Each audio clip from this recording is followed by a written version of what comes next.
Folks, welcome to the Jake Feinberg Show. And, I talk the talk a lot about pushing myself out of my comfort zone, but I also want to walk the walk. And I'm off to Pasadena tomorrow to promote a beautiful concert. But it's an honor to spend my Tuesday with an incredible musician and a guy who I just connected with, but judging by his tone and his grace, he's the real deal. Chris Molinari, welcome to the Jake Feinberg Show. Hey, thanks so much, Jake, for having me. It's a pleasure, man. You know, you attended this Pat Metheny camp for 5 days at one time. And this camp, and I just wanted you to talk about the most mind-blowing experience. Maybe it wasn't with Pat. Maybe it was something he said.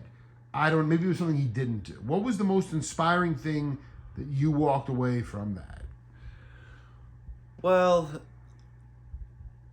I'd say one thing was the work ethic that he had. Now describe that. There was a moment, we had Q&A every day, and there was about 30 of us. And one day one of the guys goes, you guys, you're doing these concerts every night, it seems like you're giving 110%. There's 30 of us, it's the same 30 of us as last night.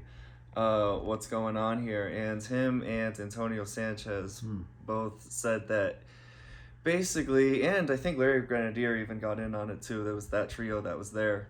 And they all agreed that it's not fun to do unless you give 100%. And a few nights later, on the last day, I asked one question, which I think is very important to give you as well. But then I asked another question. Can you teach us a Methenyism before we go? And he's like, well, man, I stayed up like all these nights in a row, like writing this 45-minute song for you guys to play. He wrote a 45-minute song for each person to get a solo spot in. And we all have CDs of it at home, lying around. But we have recordings of us with Pat comping for us. It's kind of crazy. That is wild. And with Grenadier and Sanchez at the rhythm section. Yeah, and that was the backup because it was supposed to be Jack DeJohnette and I forget who else. And Jim Hall was supposed to be. So what was the Methenyism? This is the Methenyism. The Methenyism, just like something that you do, when you're soloing. What his vocabulary. And I don't got one to show you, but something from his vocabulary.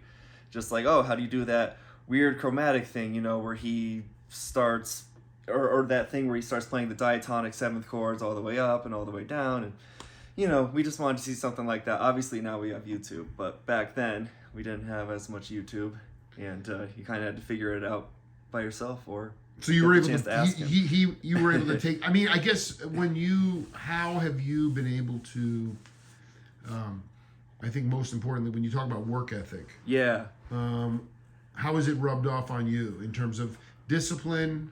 And is it more about quality time over quantity? Like, it's not about, do you put in 8 hours a day? Or is it like serious burning for a shorter period of time? I definitely don't put in my 8 hours a day.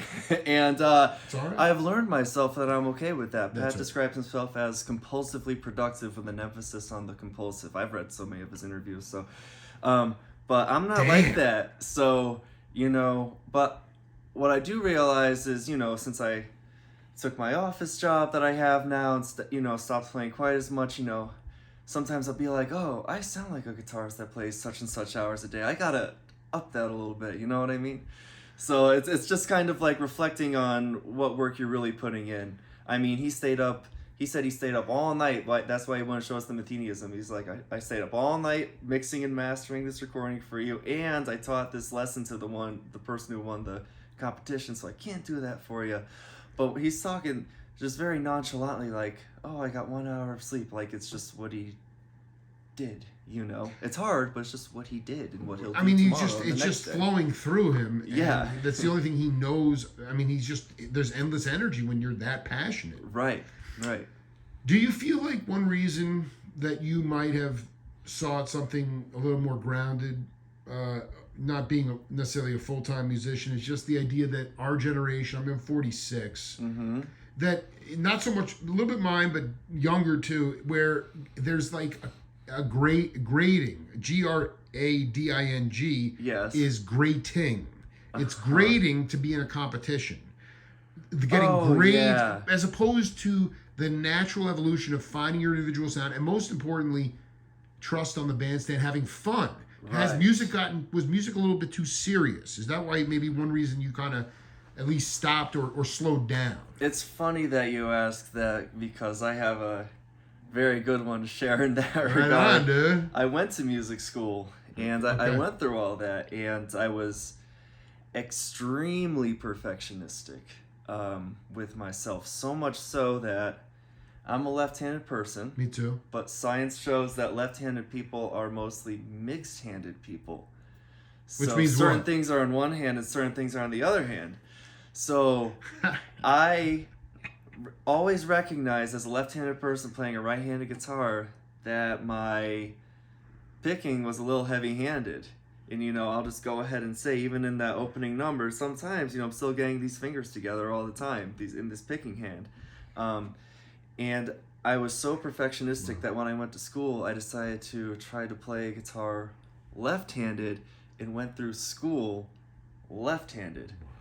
Then I got an injury that put me back to right hand, and I've just gone back to it ever since. It felt more natural because that's how I started. But I was perfectionistic to that level that those little micro things in my pick hand that aren't there, I was so fussy over them that I went all the way to switch my hands. That's something. Would you say that is the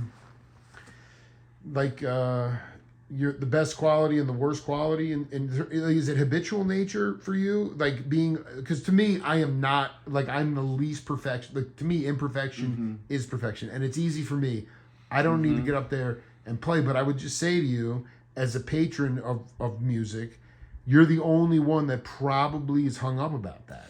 That's very true, and over the years I've learned that. I think what I've learned is that it has a place. It's part of what makes you, But but if it starts to dominate, when it starts to take over, then you, most importantly, you want to have fun.